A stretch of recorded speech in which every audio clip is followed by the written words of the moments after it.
قابل عزت، قابل احترام، ذی قدر و ذی وقار علماء کرام، طلباء اعظام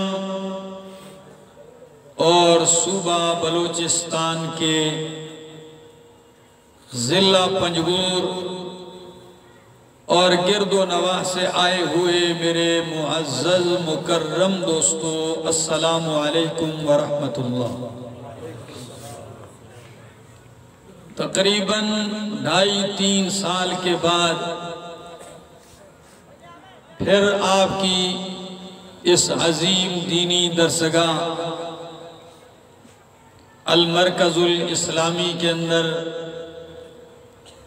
حضرت مولانا مفتی صفی اللہ صاحب حفظہ اللہ تعالی ورعاہ وعطال اللہ عمرہ کی پرخلوص دعوت پر حاضری کا شرف نصیب ہوا۔ یہاں بہت ساری جماعتوں کے قائدین اور زعماء بیٹھے ہوئے ہیں۔ انہوں نے اپنی زبان کے اندر آپ کے سامنے خطابات فرمائے ہیں۔ میں تو کبھی سٹیج پر آتا اور کبھی یہاں قریب کمرے میں ٹھنڈ لگتی تو کمرے میں چلا جاتا، تو جو اردو کے الفاظ تھے تو وہ میں سمجھ جاتا، لیکن یہاں بلوچی کے الفاظ ہوتے تو وہ میری سمجھ سے بالاتر ہوتے۔ تو اب مجھے بلوچی آتی نہیں ہے، بیٹھے سارے بلوچ ہیں، لیکن الحمدللہ چونکہ اردو آپ سب کو سمجھ میں آتی ہے، میں اس موسم کا لحاظ کرتے ہوئے کہ شدید سردی ہے یا مجھے زیادہ لگ رہی ہے، یہاں ٹھنڈ تو ہمارے علاقے میں بھی بہت ہے لیکن یہاں اس سے زیادہ ہے۔ بہرحال شدید سردی میں آپ لوگ یہاں بیٹھے اور ظہر کے بعد آپ کا یہ اجتماع شروع ہوا اور تاحال آپ مسلسل پیار سے جذبے اور شوق اور محبت کے ساتھ بیٹھے ہیں۔ اللہ رب العزت آپ کا یہ بیٹھنا اور ہمارا یہ سننا سنانا قبول و منظور فرمائے۔ میری باتیں سمجھ میں آ رہی ہیں؟ وہ جو اندھیرے میں بیٹھے ہیں پیچھے ان کو بھی سمجھ میں آ رہی ہے؟ دوستو، اللہ رب العزت نے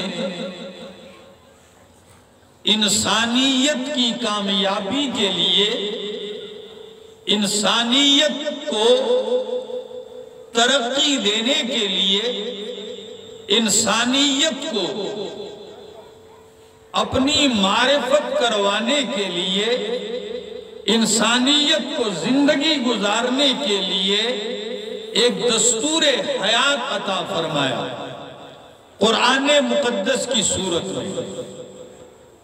اور یہ اللہ کی عظیم کتاب، یہ اللہ کا کلام، آخری پیغمبر سید الانبیاء محمد الرسول اللہ صلی اللہ علیہ وسلم کے قلب اطہر پہ اللہ نے اتارا اور اپنے پاک پیغمبر کو کائنات کے لیے امام انقلاب بنا کے مبعوث فرمایا کہ میرا پاک پیغمبر اس عظیم کتاب کے ذریعے اس جہان کا نقشہ بدل دیا جائے، کیونکہ سیدنا عیسیٰ علیہ السلام کو جب اللہ رب العزت نے اٹھا لیا تو 575 سال گزر گئے، تو 600 سال کا عرصہ گزر گیا، آثار مٹ گئے، عقائد تباہ ہو گئے تھے، اخلاقیات تباہ ہو گئے تھے، معاشرہ بالکل بگڑ گیا تھا، اللہ کا گھر تھا لیکن بتوں سے بھر دیا تھا، غیر اللہ کی پوجا شروع ہو گئی اور حالات دن بدن بدتر ہونے لگے، ہر چیز بگڑ گئی۔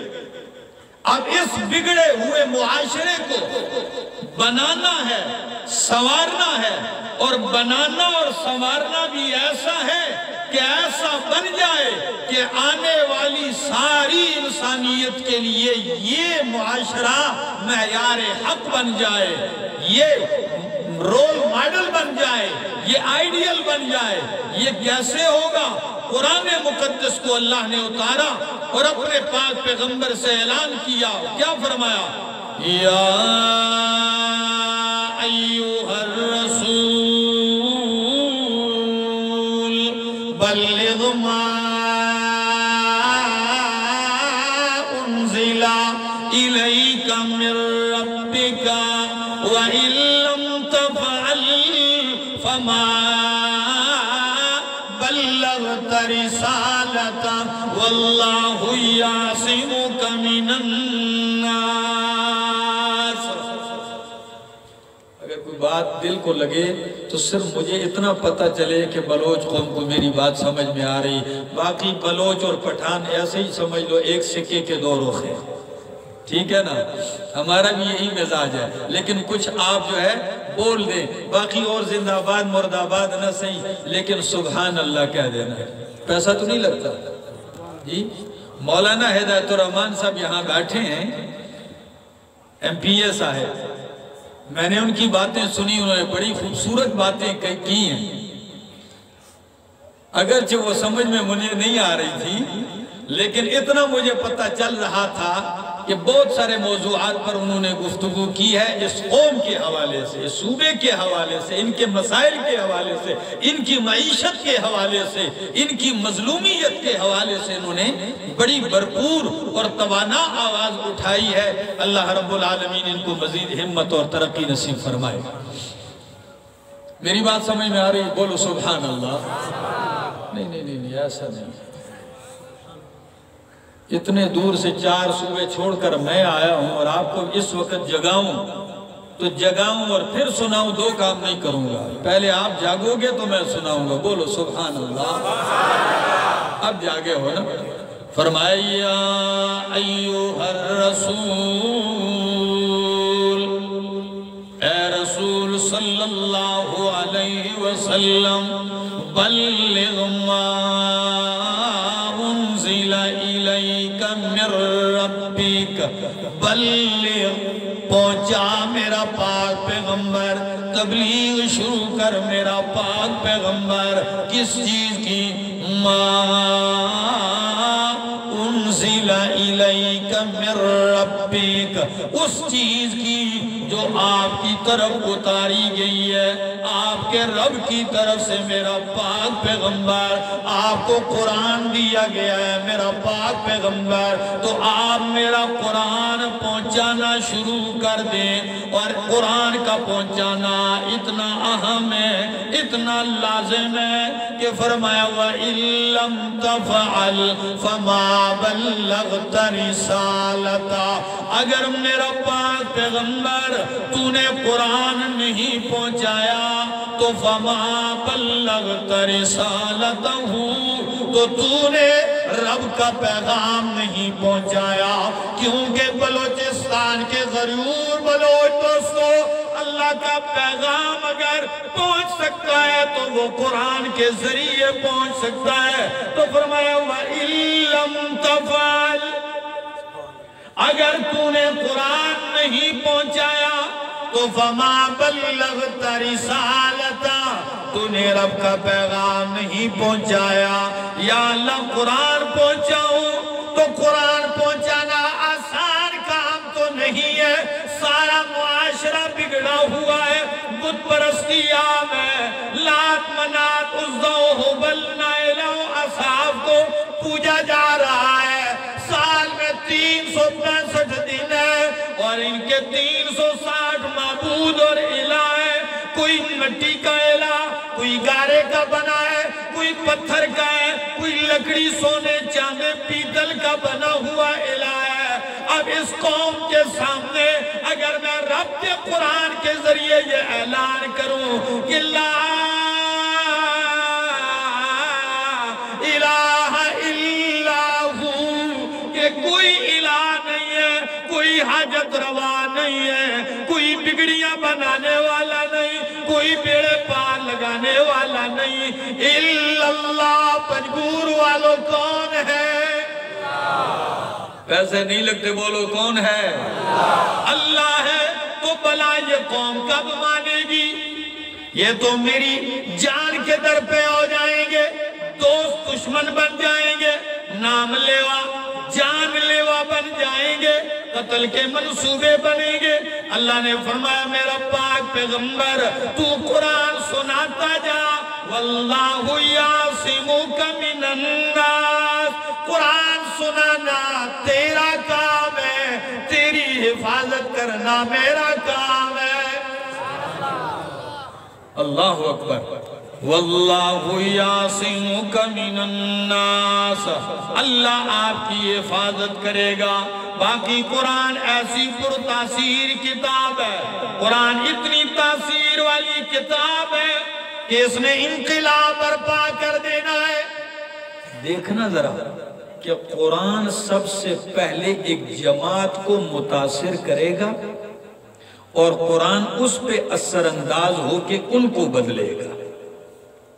قرآن پہلے ایک جماعت کو بدلے گا اور ان کو متاثر کرے گا، وہ جماعت ایسے بدلے گی کہ وہ اٹھ کے پورا جہان بدل کے رکھ دے گی۔ یہ کمال کی کتاب ہے۔ علامہ اقبال نے کتنی خوبصورت بات کہی ہے، کہتے ہیں فاش گویم آنچے در دل مزمرس، فاش گویم آنچے در دل مزمرس، این کتابیں نیست چیز دیگرست، چون بجان در رفت جان دیگر شود، جان چون دیگر شود جہاں دیگر شود۔ عجیب الفاظ ہے۔ فاش گویم آنچے در دل مزمرس، میں صاف کہتا ہوں جو میرے دل میں چھپی ہوئی بات ہے، کھل کے کہتا ہوں کہ این کتابیں نیست چیزیں دیگرست، یہ عام کتابوں جیسی کتاب نہیں ہے، یہ ایک ناشنا کتاب ہے، یہ ایک عجیب کتاب ہے۔ جب یہ جان میں جاتی ہے، دل میں اترتی ہے تو دل بدل دیتی ہے، اور جب دل بدل جاتا ہے تو پھر جہان بدل جاتا ہے۔ اور یہ کہاں ہے؟ علامہ اقبال نے بالکل ترجمانی کی ہے قرآن کی اس آیت کی۔ یہ میرے سامنے اللہ کا قرآن ہے، 23واں پارہ ہے، سورت کا نام سورت زمر ہے، اور اس کی آیت نمبر 23 ہے۔ اللہ کا قرآن کیا کہتا ہے؟ اللہ نزل احسن الحدیث کتابا، نعرہ تکبیر، نعرہ تکبیر، عظمت قرآن، عظمت قرآن۔ نعرہ ہو ایک آدمی کی آواز سب پہ باری ہے۔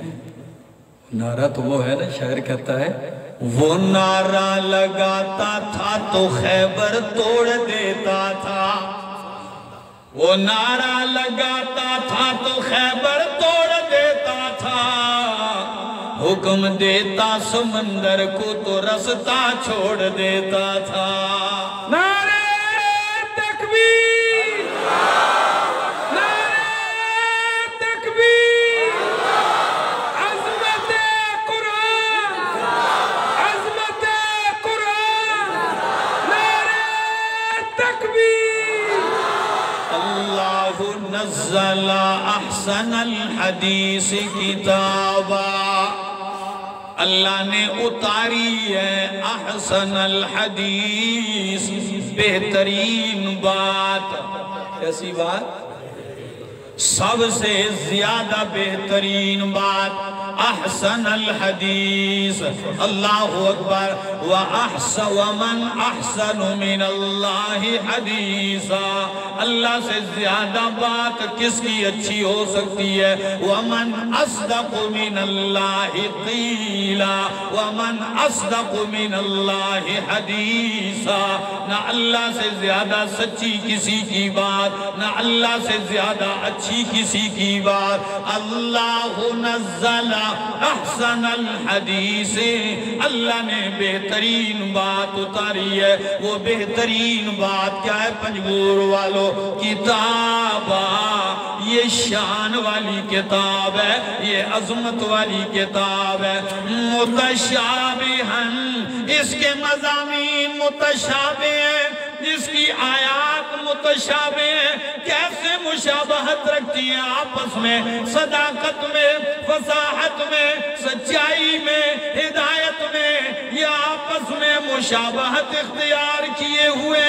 مثانی، اس کے مضامین مکرر ہیں، اور کمال اس کتاب کا یہ پنجگور والو، تقشعر منہ جلود الذین یخشون ربہم، جب جو لوگ رب سے ڈرتے ہیں وہ جب قرآن سنتے ہیں تو تقشعر، ان کے وجود پہ رونگٹے کھڑے ہو جاتے ہیں۔ کیا کھڑے ہو جاتے ہیں؟ رونگٹے کھڑے ہو جاتے ہیں۔ پنجگور والے کہیں گے رونگٹے کیا ہے؟ رونگٹے اردو میں کہتے ہیں جب بندہ کوئی متاثر کن بات سن لے، اس کے وجود پہ بال کھڑے ہو جائیں۔ کبھی کبھی ہوتا ہے کہ نہیں؟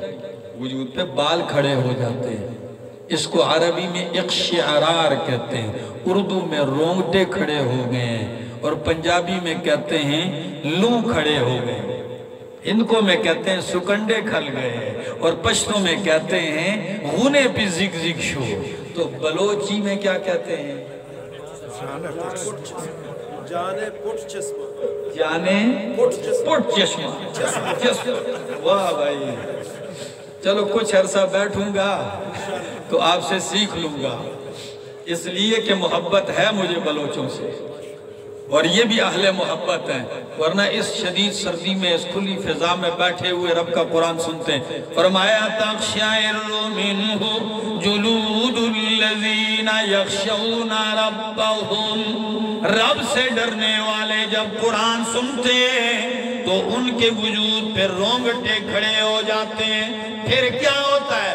ثم تلین جلودہم وقلوبہم الی ذکر اللہ، پھر ان کے بدن نرم ہو جاتے ہیں، ان کے دل نرم ہو جاتے ہیں، اور مائل ہونے لگتے ہیں الی ذکر اللہ، اللہ کی یاد کی طرف۔ یہ قرآن کا کمال ہے، اور صرف ادھر نہیں بیان کیا، یہ میرے سامنے اللہ کا قرآن ہے، اور سورت کا نام سورت انفال ہے، 9واں پارہ ہے، اور اس کی پہلی آیت ہے سورت انفال کی۔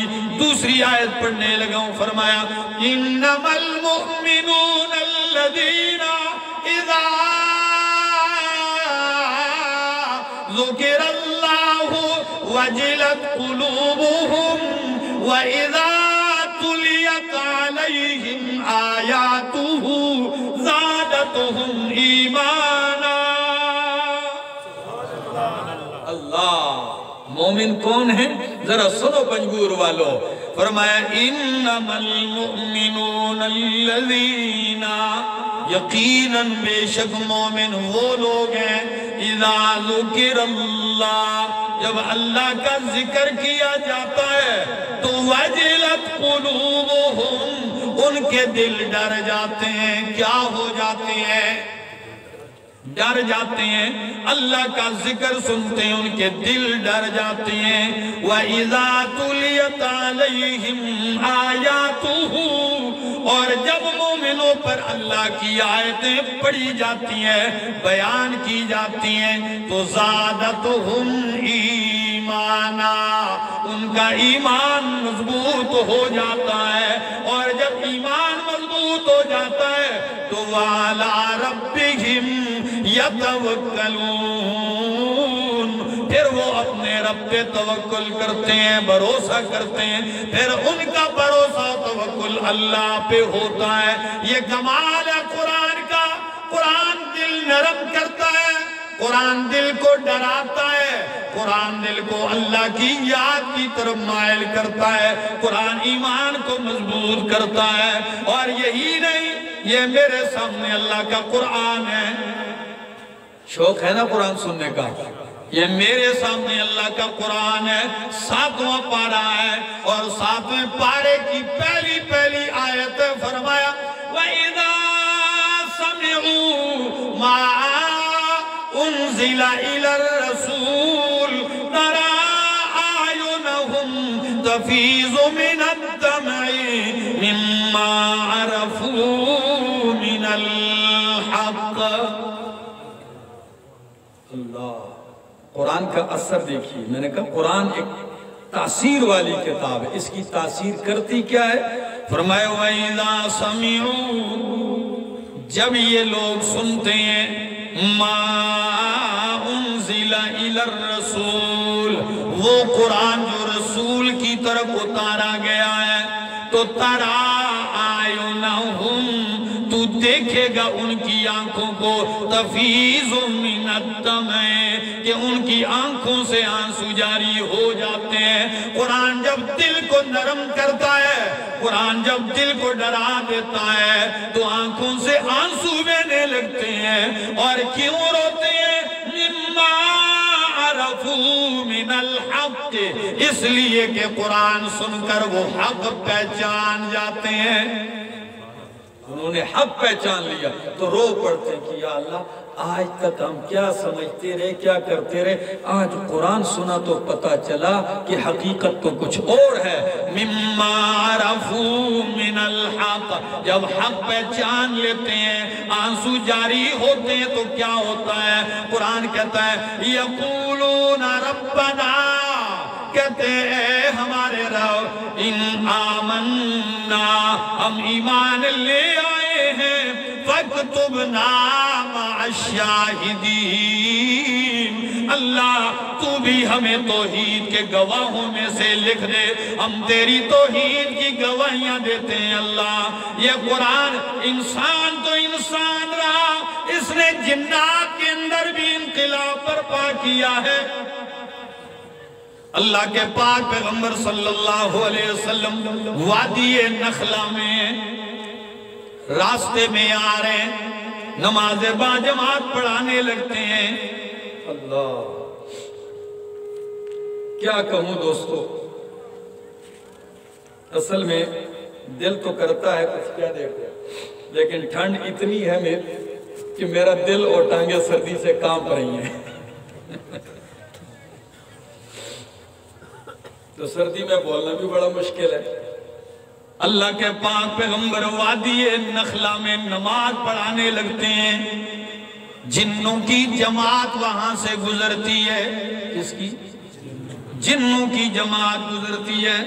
اللہ، جب یہ جماعت وہاں سے گزرتی ہے، امام الانبیاء محمد الرسول اللہ صلی اللہ تعالیٰ علیہ وسلم کی زبان مقدس سے اللہ کا قرآن سنتے ہیں تو کیا ہوتا ہے؟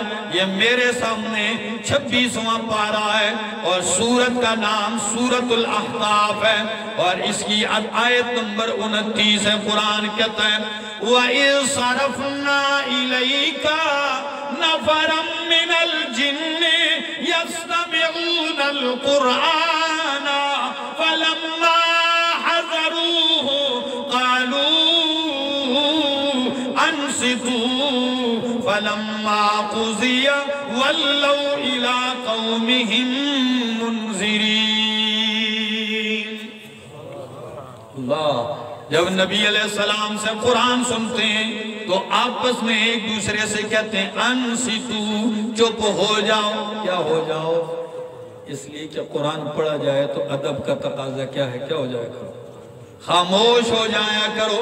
تو جب ایک دوسرے سے کہنے لگے انصتو، چپ کر کے قرآن سن لو، تو چند لمحے پہلے شیطان تھے، چند لمحے پہلے کافر تھے، اور قرآن سننے کے بعد ادب کے ساتھ چند لمحے کے بعد مسلمان تھے۔ یہ کمال ہے اس کتاب میں کہ نہیں؟ ایمان لے آئے تو فرمایا سن کے ایمان لائے، اور یہی نہیں اگر قرآن مقدس نے غریب کی جھونپڑی میں انقلاب برپا کیا ہے تو اس کتاب نے امیروں کے محلات، بادشاہوں کے محلات میں بھی انقلاب برپا کیا ہے۔ آج ذرا مثال سنو، مزہ آ جائے گا۔ اگر آپ تھکے نہیں تو میں بیان کروں جی؟ تھکے بیٹھیں کہ پکے بیٹھیں؟ جو پکے ہیں وہ ہاتھ کھڑا کرو۔ ماشاءاللہ، اس لیے کہ پنجگور کے ساتھ کچھ میری بھی نسبت ہو گئی ہے۔ میں نے مولانا صفی اللہ صاحب سے پوچھا کہ پنجگور کا کیا مشہور ہے؟ تو کہنے لگے پنجگور اور یہاں کی کھجور اور انگور۔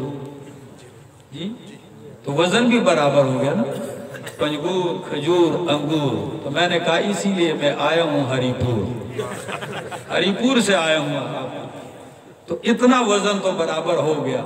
اب ذرا دوستو سنیے غور سے، جب مکہ کی سرزمین پر امام الانبیاء محمد الرسول اللہ صلی اللہ علیہ وسلم کا جینا مشکل کر دیا اور تنگ کر دیا، صحابہ کرام کی زندگی تنگ کر دی گئی، ظلم و ستم ہونے لگے، تو اللہ کے پاک پیغمبر نے فرمایا او میرے ساتھیوں، او میرے صحابہ، تم تکلیفیں برداشت کرتے ہو، تمہیں عبادت کرنے نہیں دی جاتی، تمہیں اللہ کی توحید سننے نہیں دی جاتی ہے، میں اجازت دیتا ہوں، حکم دیتا ہوں، مکہ چھوڑ کے سب سے پہلی ہجرت حبشہ کر کے چلے جاؤ۔ اب حبشہ کا بادشاہ نجاشی تھا، عیسائی تھا لیکن منصف مزاج تھا۔ فرمایا میں نے سنا ہے وہ بڑا منصف مزاج ہے، ظالم نہیں ہے، تو آپ وہاں چلے جاؤ اور اپنے دین کا کام کرو۔ تو پہلی جماعت مکہ سے روانہ ہونے لگی اور ان میں حضرت جعفر طیار رضی اللہ تعالیٰ عنہ کو بھی ان کا سربراہ بنایا گیا۔ حضرت جعفر ابن ابی طالب کون ہے؟ یہ علی المرتضی رضی اللہ تعالیٰ عنہ کے بڑے بھائی ہیں۔ تو حضرت جعفر طیار اس قافلے کے ہمراہ ہیں، جب پہنچتے ہیں حبشہ کے اندر جا کے بڑے سکون سے اللہ کی بندگی کرتے ہیں، اللہ کا قرآن پڑھتے جا رہے ہیں، اللہ کی توحید کے مطابق زندگی بسر کر رہے ہیں۔ مکے والوں کو پتہ چلتا ہے کہ پہلا قافلہ ہمارے پنجے سے بچ کے نکل کے چلا گیا ہے، اب ان کا راستہ کیسے روکا جائے، اب ان کو واپس کیسے لایا جائے؟ اللہ اکبر۔ تو یہ انہوں نے وفد تیار کیا، مکہ سے ایک وفد تیار ہوا، ایک کمیٹی تشکیل دی گئی، وہ وفد تیار ہو کے بڑے بڑے تحفے لے کر، بڑے بڑے ہدیے لے کر نجاشی کے پاس پہنچتے ہیں، اور نجاشی کی ملاقات سے پہلے نجاشی کے وزیروں اور درباریوں سے ملتے ہیں، ارکان پارلیمنٹ سے پہلے مل لیتے ہیں۔ کیوں ملتے ہیں؟ اس کی بھی وجہ ہے، تمام ارکان پارلیمنٹ کو تحفے دیے تاکہ جب تمام ارکان پارلیمنٹ کو تحفے شوفے دیں گے تو کل بادشاہ کے سامنے ووٹ ہمیں ملے گا، سب سارے تائید کریں گے تو کام ہو جائے گا ہمارا۔ ٹھیک ہے جی۔ اگلے دن جب دیکھتے ہیں نجاشی آ کر بیٹھتا ہے، اللہ، میرے دوست سننے کی بات ہے، جب نجاشی بیٹھتا ہے وفود آ رہے ہیں، ملاقات جاری ہے، مکے کا وفد بھی داخل ہو گیا۔ عبداللہ ابن عمر ابن عاص جو اس وقت ایمان نہیں لائے رضی اللہ تعالیٰ عنہ، یہ سربراہ تھے، بات کرنے والے یہ تھے۔ بادشاہ نے پوچھا ہاں جی یہ مکے کا وفد کہاں سے آیا، کیوں آیا؟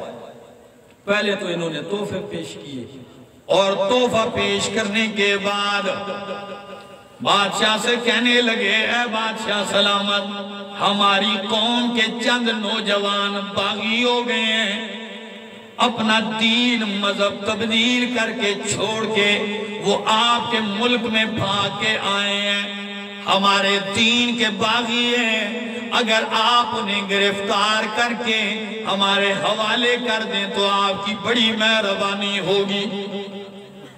نجاشی کہنے لگا اچھا تو سارے ارکان پارلیمنٹ جی جی بادشاہ سلامت یہ ٹھیک کہتے ہیں، یہ ٹھیک کہتے ہیں، ہر آدمی کہتا ہے یہ ٹھیک۔ بادشاہ غصے میں آ کے کہنے لگا نہیں، ایسے میں کبھی بھی حوالے نہیں کروں گا جب تک کہ میں ان نوجوانوں کو بلا کر ان سے ان کا مسئلہ پوچھ نہ لوں کہ وہ کیوں آئے ہیں۔ اتنا ذہین تو تھا بادشاہ نے آرڈر جاری کر دیا کہ کچھ دن پہلے جو لوگ آئے ہیں یہاں مہاجر بن کے انہیں میرے سامنے پیش کیا جائے۔ جعفر طیار رضی اللہ تعالیٰ عنہ بادشاہ کے پاس آ گئے، مکے کا وفد بھی کھڑا ہے، پنجگور والوں سنیے گا، اور جعفر طیار بھی آگے ہوتے ہیں۔ بادشاہ سلامت کہنے لگا یہ آپ کی قوم کے لیڈر ہیں، سربراہ ہیں، یہ آپ کے بارے میں شکایت لے کے آئے کہ آپ نے باپ دادا کا دین چھوڑ دیا ہے۔ اور بات کیا ایسا ہی ہے، یہ سچ کہتے ہیں؟ تو جعفر طیار نے یہ نہیں کہا کہ نہیں بادشاہ سلامت یہ جھوٹ بول رہے ہیں، بلکہ جعفر طیار کہنے لگے ہاں بادشاہ سلامت یہ سچ کہتا ہے، ہم نے باپ دادا کا دین چھوڑ دیا ہے، لیکن یہ تو پوچھو نام سے کہ باپ دادا کا دین تھا کیا؟ کون سا دین تھا جس کو ہم نے چھوڑا؟ تو بادشاہ کہنے لگا جی جی بتاؤ کیا دین تھا؟ تو جعفر طیار کے الفاظ مسند احمد سے پڑھنے لگا۔ جعفر طیار کہنے لگے ایوہ الملک، او بادشاہ سلامت، کننا قوما اہل جاہلیت، ہم ایک جاہلیت والی قوم تھے، نعبد الاسنام ونأکل المیتۃ ونشرب الخمر ونسوء الجوار وَيَأْكُلُ الْقَوِيُّ مِنَّ الضَّعِيفَ۔ اے بادشاہ ہم بتوں کی پوجا کرنے والے تھے، ہم مردار کھانے والے تھے، ہم شراب پینے والے تھے، اور ہم پڑوسیوں کے ساتھ ظلم و ستم کرنے والے تھے۔ ہم میں سے جو طاقتور ہوتا تھا وہ کمزور کو کھانے لگتا تھا، زوراور کمزوروں کو کھاتا تھا، کوئی پوچھنے والا نہیں تھا۔ یہ حال تھا کہ اللہ رب العالمین نے ہمیں میں سے ایک شان والا مقام والا پیغمبر مبعوث فرمایا، جن کا نام حسب نسب بھی ہم جانتے ہیں، جن کی خلوت و جلوت بھی جانتے ہیں، ان کو مبعوث کیا۔ انہوں نے ہمیں اللہ وحدہ لا شریک کی بندگی پہ لگا دیا، انہوں نے اللہ کے حقوق بھی بتلائے، انہوں نے مخلوق کے حقوق بھی بتلائے، اور پاکیزہ زندگی پہ روانہ کر دیا۔ ہم نے ان کا دین مان لیا، اور یہ ہماری قوم جو ہے اس نبی کے دین سے باغی یہ لوگ ہیں۔ تو بادشاہ تو عیسائی تھا تو سمجھ گیا، ایک دم کہنے لگا حَلْ عِنْدَكُمْ مِنَ الْوَحْيِ شَيْءٌ، یہ بتاؤ تمہارے نبی پہ جو وحی اترتی ہے اس کا کچھ حصہ تمہارے پاس ہے کہ مجھے سناؤ، میں جان لوں۔ تو جعفر طیار کہتے ہیں میں نے کہا ہاں مجھے اور تو کچھ یاد نہیں تھا، کہتے ہیں مجھے سورت مریم یاد تھی۔ اللہ، کون سی سورت؟ سورت مریم یاد تھی۔ تو میں آگے بڑھا اور میں نے بادشاہ کے محل میں قرآن پڑھنا شروع کر دیا۔ اللہ، کیا کمال ہے! کیا پڑھتے ہیں؟ کاف ہا یا عین صاد ذکر رحمت ربک عبدہ زکریا۔ اللہ، اذ نادى ربه نداء خفيا قال رب إني وهن العظم مني واشتعل الرأس شيبا ولم أكن بدعائك رب شقيا۔ ایک رکوع پڑا، اللہ کی قسم پنجگور والو، جعفر طیار کہتے ہیں رکوع تلاوت کے بعد جب میں نے دیکھا تو بادشاہ کی آنکھوں سے آنسوؤں کی برسات جاری۔ بادشاہ بھی رو رہا ہے، ارکان پارلیمنٹ سارے رو رہے ہیں، محل میں سب رو رہے ہیں۔ جب رو رہے ہیں تو پتہ ہے بادشاہ نے کیا کہا؟ بادشاہ کہنے لگا اللہ کی قسم یہ تو وہی روشنی ہے کہ موسیٰ علیہ السلام عیسیٰ علیہ السلام پہ آنے والی روشنی، اور یہ قرآن والی روشنی یوں لگتا ہے ایک ہی چراغ سے نکلی ہو، ایک چراغ سے نکلنے والی روشنی۔ بادشاہ سمجھ گیا یہ بیچارے مظلوم سچے ہیں اور یہ وفد جھوٹ بولتا ہے، تو بادشاہ نے ان سے کہا لو اپنے تحفے واپس لو اور چلو گیٹ آؤٹ، نکلو میرے محل سے۔ ان کو باہر نکال دیا اور جعفر طیار سے کیا کہا؟ کہنے لگے میرے ملک میں امن سے رہو، خوشی سلامتی سے رہو، کوئی تمہیں روکنے والا نہیں ہے، یہ مسلمان خوشی کے ساتھ آتے ہیں۔ یہ وفد رات گزارتا ہے، آپس میں میٹنگ کرتے ہیں کہ جی بے عزت تو ہم ہو گئے، کیا کریں؟ تو جو سربراہ تھا وہ کہنے لگا واپس نہیں جاتے، میں کل دوسرے انداز سے دوسرا حربہ استعمال کرتا ہوں۔ دوسرا حربہ کیا تھا؟ جب اگلے دن صبح پھر دیکھا بادشاہ نے وہ مکے کا وفد پھر کھڑا ہے، فرمایا تم لوگ گئے نہیں ابھی تک؟ تو مکے والے کہنے لگے بادشاہ سلامت، جن نوجوانوں کی خاطر آپ نے ہمیں اپنے محل سے بے عزت کر کے نکال دیا وہ ہمارا دین تو چھوڑ چکے ہیں، لیکن سن لیجئے تمہارے پیغمبر کے بارے میں ان کا عقیدہ ہے انہم یشتمون عیسیٰ و امہ، وہ حضرت عیسیٰ اور ان کی ماں کو گالیاں دیتے ہیں۔ نعوذ باللہ، دیکھا نا جھوٹ لگ باندھا ان کے اوپر، کتنا بڑا جھوٹ کہ مسلمان عیسیٰ علیہ السلام اور ان کی والدہ مریم کو گالیاں دیتے ہیں۔ بادشاہ غصے سے لال ہو گئے، جلال میں کہا پکڑو لاؤ ان کو ذرا۔ تو اب مجھے معلوم ہوا جب ان بیچاروں مظلوم ان مہاجرین کو پکڑ کے پھر بادشاہ کے سامنے لایا گیا، بادشاہ کہنے لگا او جعفر تمہارا حضرت سیدنا عیسیٰ علیہ السلام کے بارے میں کیا عقیدہ ہے؟ سچ بتاؤ۔ حضرت جعفر طیار کہتے ہیں میں نے کہا او بادشاہ سلامت میرا کیا عقیدہ ہوگا، ہمارا تو وہی عقیدہ ہے جو قرآن نے بتایا ان کے بارے میں۔ تو بادشاہ کہنے لگا قرآن نے کیا عقیدہ بتایا؟ جعفر طیار کہنے لگے پہلے دن میں نے سورت مریم کا پہلا رکوع پڑھا اور آج کھڑے ہو کے جب دوسرا رکوع پڑھنا شروع کر دیا، کہاں سے؟ وَاذْكُرْ فِي الْكِتَابِ مَرْيَمَ، اللہ وَاذْكُرْ فِي الْكِتَابِ مَرْيَمَ إِذِ انْتَبَذَتْ أَهْلِهَا مَكَانًا شَرْقِيًّا فَاتَّخَذَتْ مِن دُونِهِمْ حِجَابًا فَأَرْسَلْنَا إِلَيْهَا رُوحَنَا فَتَمَثَّلَ لَهَا بَشَرًا سَوِيًّا۔ پڑھتے جا رہے ہیں یہاں تک کہ اس آیت پہ پہنچے قَالَ إِنِّي عَبْدُ اللَّهِ آتَانِيَ الْكِتَابَ وَجَعَلَنِي نَبِيًّا۔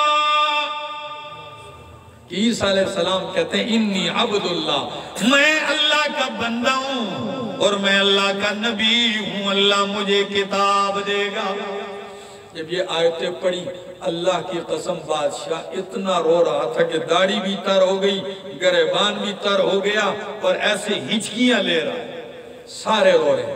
تو بادشاہ ایک دم اٹھتا ہے، اپنے تخت سے اٹھتا ہے اور قالین پہ ایک تنکا پڑا ہے، وہ تنکا اٹھا کے کیا کہتا ہے؟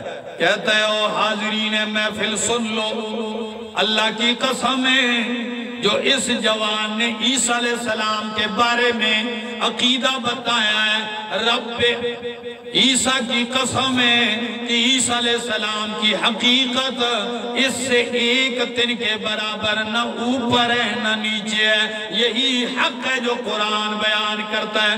ساتھیوں تو مانتے ہو یا نہیں مانتے ہو، میرا اعلان ہے اشہد اللہ